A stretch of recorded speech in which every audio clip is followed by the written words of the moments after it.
अनमोल वचन अखिल भारतीय संत मत सत्संग के संस्थापक और गृहस्थ में आनंद योग के जनक परम संत महात्मा परम पूज्य श्री यशपाल जी महाराज अर्थात परम पूज्य भाई साहब जी द्वारा प्रतिपादित इन अनमोल वचनों का पालन करना अति आवश्यक है।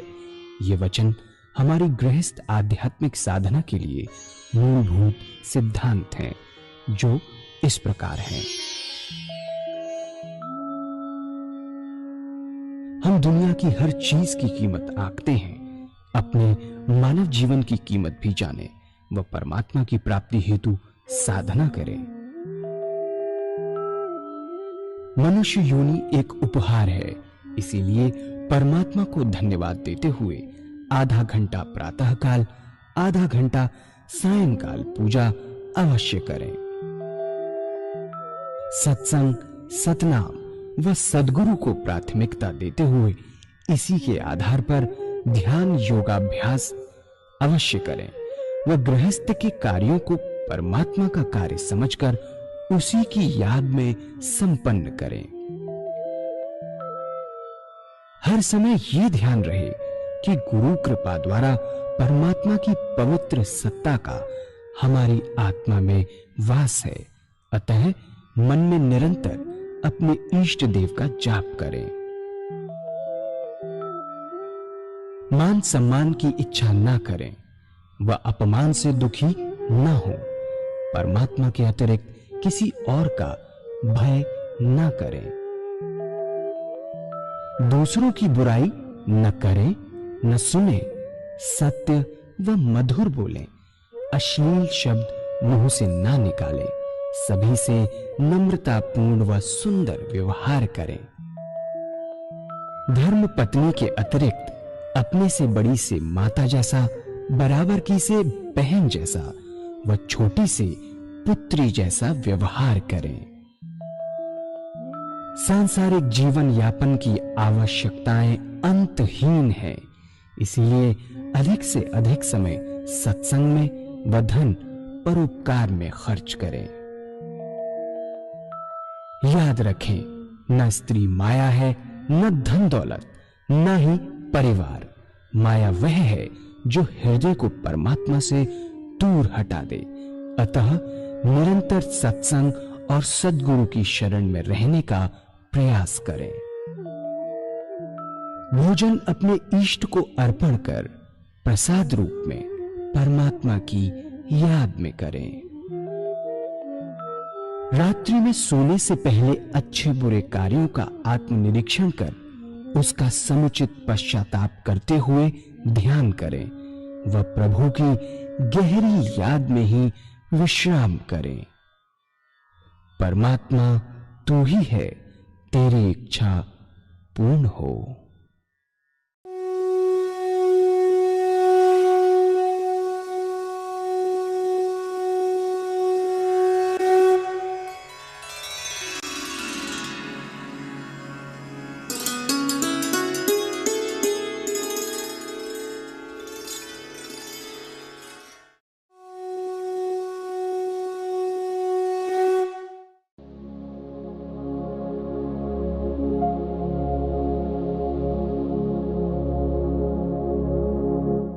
जय सद्गुरुदेव जय पद शरणम श्री स्वरूप चरणों शरणम।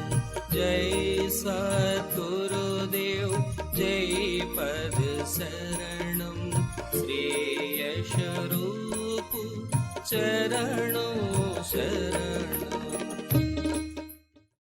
जब मन को एक तरफ लगा दिया, विचार शून्यता आ गई, उसे रेस्ट मिला। जब मन को रेस्ट मिला, उसका सीधा संबंध आत्मा से हो गया और आत्मा में आनंद और चैतन्यता। आत्मा में चैतन्यता और आनंद है। चैतन्यता उस मन में आ गई, उसके बाद आप कितना हल्का फुल्का महसूस करेंगे, कितनी अनुपम शांति आपको महसूस होगी, कितना आनंद मिलेगा। ये जो रेगुलर सत्संग में जाते हैं उनको इस बात का एहसास होगा, महसूस चीज हुई होंगी कि ऐसा होता है, इतना आनंद मिलता है। सारे काम दिन भर के बड़े शांतिपूर्वक हो जाते हैं, बड़े आराम से, बहुत शांति से। तो क्या होता है, जितनी ऐसे ऐसे विचार आते हैं, ऐसे ऐसे समस्याएं हल होती हैं जो सारी जिंदगी हल ना हुई हो, जो नहीं होती उस टाइप पर होती है।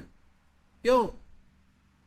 गंगा जी का जल अगर रोक के आप बैठ जाएंगे तो सड़ जाएगा, अगर चलता रहेगा तो अच्छा पानी आता रहेगा, गंदगी चलती चली जाएगी। ऐसे ही मन का हाल है।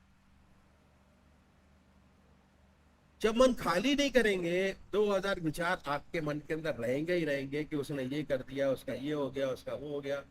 कोई भी इंसान ऐसा नहीं है जिसके अंदर 1000 2000 से ज्यादा विचार मन के अंदर रहते हो। जब उनमें कमी आएगी तब नए विचार आने पैदा होंगे, सुंदर सुंदर विचार आएंगे।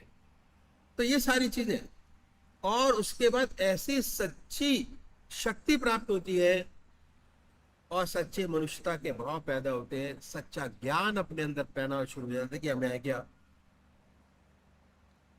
क्यों है, कितने टाइम तक है। ये सारी चीजें हमारे दिमाग के अंदर आनी शुरू हो जाती है। और जब हमें ये अनुभव हुआ तो हमें अपने वास्तविक रूप नजर आता है कि हम कोई गैर नहीं, हम सभी हम ही हैं। जितने अंत में संत हुए उनका अंतिम निष्कर्ष यही रहा। महात्मा तुलसीदास जी ने कहा, जड़ चेतन जग जीव जगत सकल राम में जान। सूरदास जी को हर प्राणी में, पशु में, लता में, वृक्षों में भगवान श्री कृष्ण नजर आते थे। ईसा ने कहा कि अपने पड़ोसी का भी उतना ही प्यार करिए जितना आप अपने से प्यार करते हैं। पर कब होगा? लेकिन कब होगा ये? जब तक नहीं हो सकता जब आपको ये अनुभव ना हो जाए कि हम सभी हम एक ही हैं। जितनी जान हमारे अंदर है उतनी जान हमारे साथी के अंदर है। ये अनुभव के लिए पूजा करना बहुत जरूरी है। अब आ जाइए पूजा के ऊपर। पूजा करना बहुत जरूरी है। हमारे महर्षियों ने बताया प्रैक्टिकल तरीका कि एक तरफ मन को लगा दो, वह विचार शून्यता आ जाएगा, विचार शून्य स्थिति प्राप्त होगी। और अगर ऐसे ही विचार शून्य करना चाहेंगे तो नहीं होगा। बहुत से लोग बताते हैं कि भाई विचार शून्य करने के लिए शून्य का ध्यान करिए, पर शून्य का ध्यान करना पॉसिबल नहीं है, होता भी नहीं, बहुत कठिन है। यदि मन विचारों से शून्य होगा तो उसका सीधा संबंध आपकी आत्मा से हो जाएगा। सुंदर सुंदर भावना पैदा होगी। आप चाहेंगे कि संसार जितने लोग हैं सब आनंद से रहें, दुख संसार से मिटे। दूसरे की सेवा करने के लिए अपने जीवन को न्यौछावर कर देंगे। अब हुआ क्या, साइंस और टेक्नोलॉजी ने बड़ी तरक्की की और भारी चंद्रमा पे पहुंच गए। टीवी पर सबने देखा। पर इस उन्नति का नतीजा क्या है कि हम अपने मन को रेस्ट नहीं देते, हम ऋषियों के बताए मार्ग पर नहीं चलते। इसलिए हमारी जितनी भी प्रवृत्तियां हैं सब पशुवत है, एक भी मनुष्य के गुण नहीं। आज आंकड़े लगा जाए तो अमेरिका के अंदर 80% आदमी डिप्रेशन में है, ओल्ड एज डिप्रेशन। वहां मैटेरियल के अलावा कुछ है ही नहीं। हमारा देश फिर भी आध्यात्मिक देश है, हमारे यहाँ प्रेम है, आनंद है, सारी चीजें हमारे यहाँ मौजूद है। इसलिए हमारा देश आध्यात्मिक देश शुरू से ही कराया गया है। और परमात्मा की बड़ी महिमा है, कृपा है कि हम यहाँ बैठे हैं, अमेरिका में नहीं बैठे हुए। अमेरिका में ना बाप बेटे को जानता, ना बेटा बाप को जानता, ना बेटी बेटे को जानती है, कुछ नहीं, सब बराबर। तो क्या है, आज हर देश हथियार बना रहा है, भयंकर हथियार, अणु बम, मिसाइल, जहरीली गैसें, खतरनाक हथियार कराए जा रहे हैं, किस लिए? दुश्मन कौन हो सकता है? शेर, चीता? इसके लिए तो बंदूक काफी है, एक राइफल ही बहुत है, इसकी क्या जरूरत है? मनुष्य को मारने के लिए, हमारी अपनी मनुष्य जाति को बर्बाद करने के लिए आज आंकड़े ऐसे हैं और चल रही है। जहां देखो वही चल रहा है डंडा, जहां देखो वही लड़ाई चल रही है। कोई देश उठा के देख लीजिए, लड़ाई नहीं चल रही, सब जगह चल रही है। और ऐसे खतरनाक हथियार बन चुके हैं, अगर गलती से चल जाए और एटॉमिक वार चल जाए तो सारे हथियार का इस्तेमाल हो जाए तो दुनिया के जितने भी मनुष्य मात्र हैं उन्हें 40 बार जन्म लेना पड़ेगा, तब भी उनका असर खत्म नहीं होगा। पूर्ण समनाश। और भगवान ने तो पृथ्वी को स्वर्ग बनाया है, लेकिन मनुष्य ने अपनी कटुता से, नीच प्रवृत्ति से इसे नर्क बना रखा है।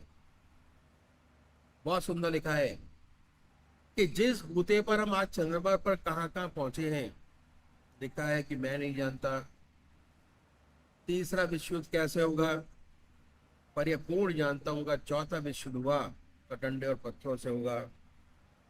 बहुत सही लिखा है।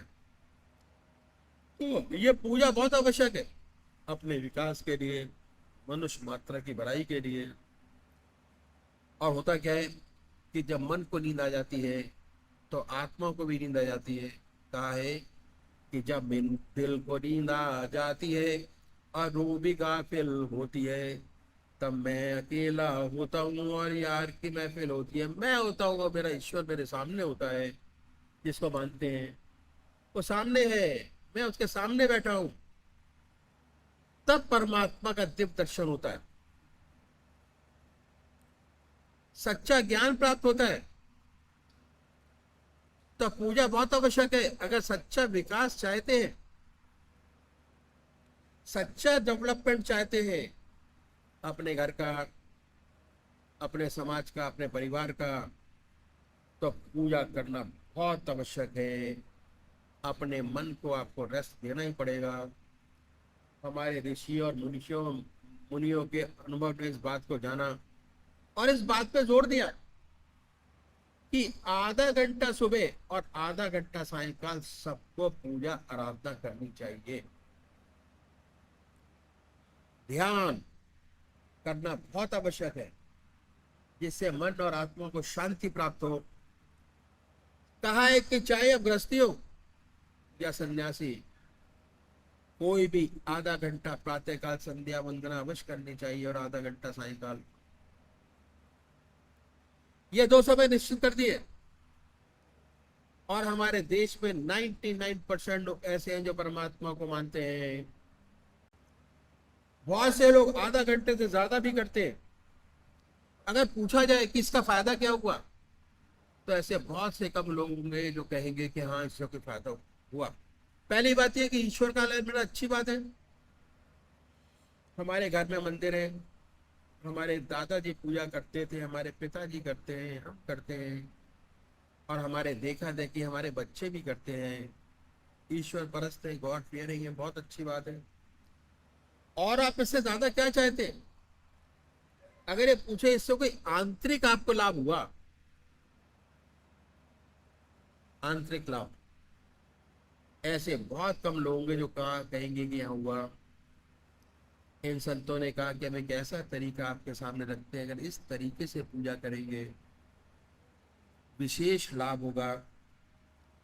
और ऐसा तरीका बताया जिसे हर कोई अपना सके, चाहे किसी भी मजहब का मानने वाला हो,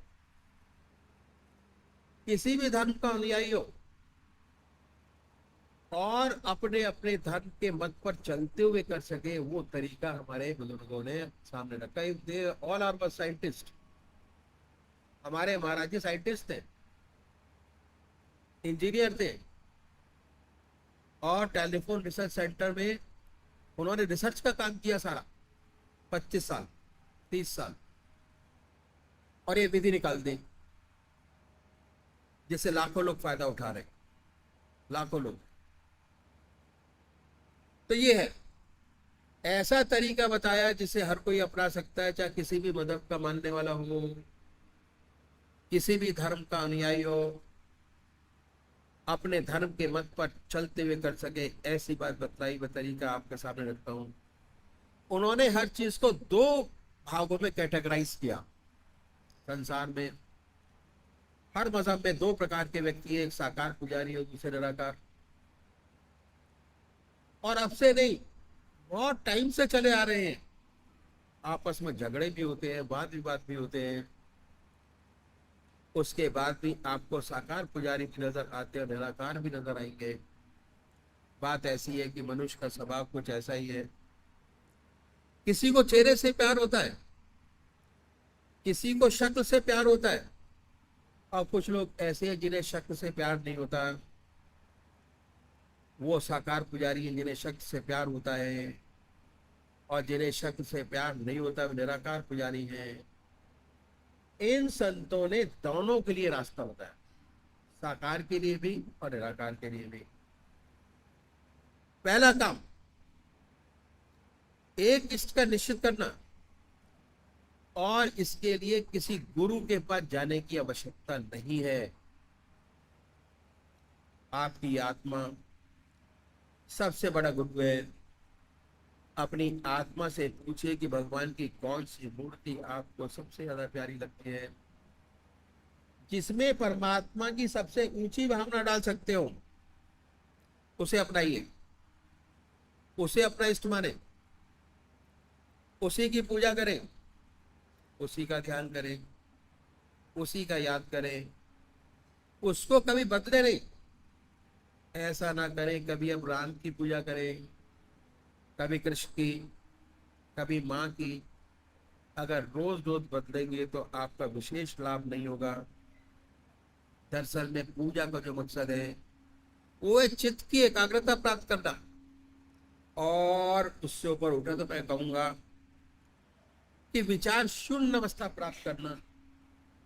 ऐसी हालत जिसमें विचार शून्यता प्राप्त हो, वो जब ही होगा जब आपका एक इष्ट हो। आज तक जितने साकार पुजारी हुए वो सब एक इष्ट के उपासक थे। संत तुलसीदास भगवान राम के उपासक थे, और इतने भगवान के उपासक थे। एक बार द्वारकाधीश मंदिर चले गए मथुरा। जब द्वारकाधीश दरवाजे पर पहुंचे तो सबने प्रणाम किया, तुलसीदास जी ने नहीं किया। लोगों ने पकड़ लिया, कहने लगे कि आप तो भगवान के भक्त हैं, आपने प्रणाम क्यों नहीं किया। तुलसीदास जी ने भगवान की स्तुति की और भगवान की मूर्ति का बड़ा सुंदर वर्णन किया।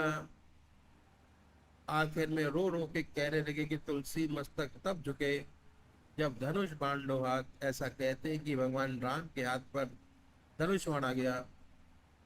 तुलसीदास जी ने दंडवत प्रणाम किया।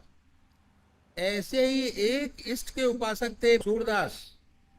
हर जगह भगवान कृष्ण नजर आते थे, उनके साथ भगवान कृष्ण हरदम रहा करते थे। वो कहते थे कि दर दीवार दर्पण भय, जित देखूं तित धोए, काकर पाथर ठीकरी भय आरसी मोए। कंकड़ों में, पत्थरों में भगवान कृष्ण नजर आते थे। इस तरह जितने साकार भक्त हुए सब एक इष्ट के उपासक थे। इसलिए साकार पुजारी को एक इष्ट निश्चित करना बहुत आवश्यक है, और वो जिसे आपकी आत्मा कबूल करे उसी का सच्चा ध्यान बनेगा, उसी से सच्चा ज्ञान प्राप्त होगा, उसी से चित्त की एकाग्रता प्राप्त हो सकेगी। अगर बार बार बदलेंगे, बहुत से देवियों का ध्यान करेंगे, तब पूजा का मकसद आपका पूरा नहीं होगा। पूजा करने के लिए उषा या कंबल का आसन बिछाइए, धूप दीप जलाएं, साफ सुथरी चादर बिछाएं, रात्रि के वस्त्र बदल कर बैठे। अगर स्नान नहीं कर सकते किसी बात से तो कोई फर्क नहीं पड़ता। स्नान न करने की वजह से पूजा में विघ्न नहीं आना चाहिए। क्या स्नान किए से पूजा छोड़ देते हैं? नहीं, ये महा जरूरी है।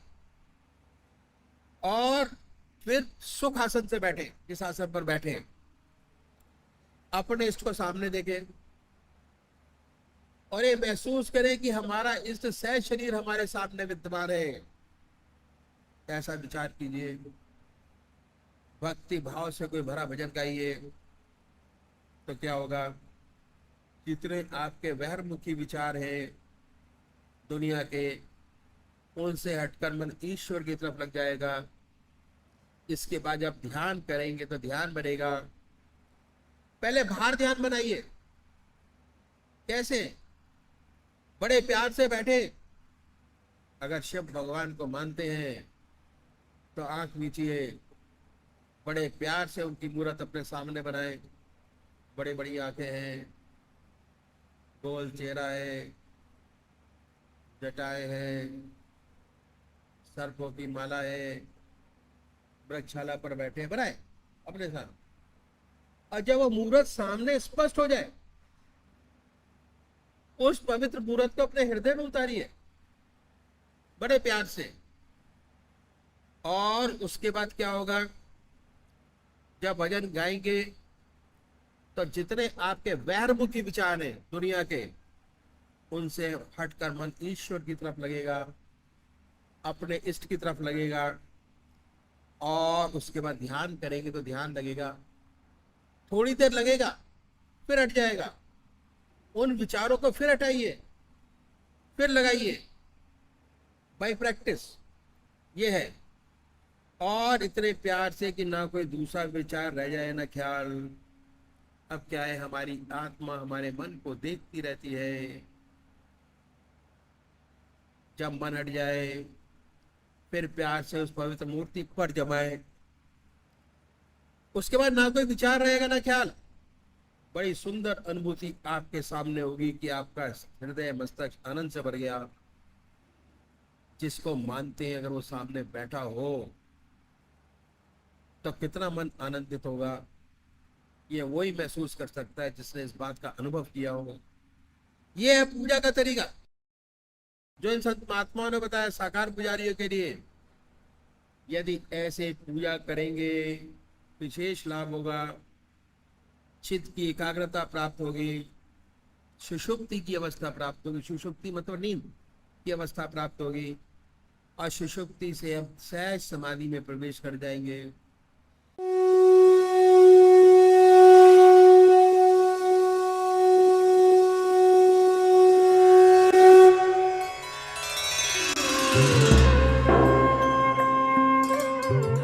ध्यान योग के कार्यक्रम आनंद योग से निशुल्क जुड़ने के लिए संपर्क करें 9810239677।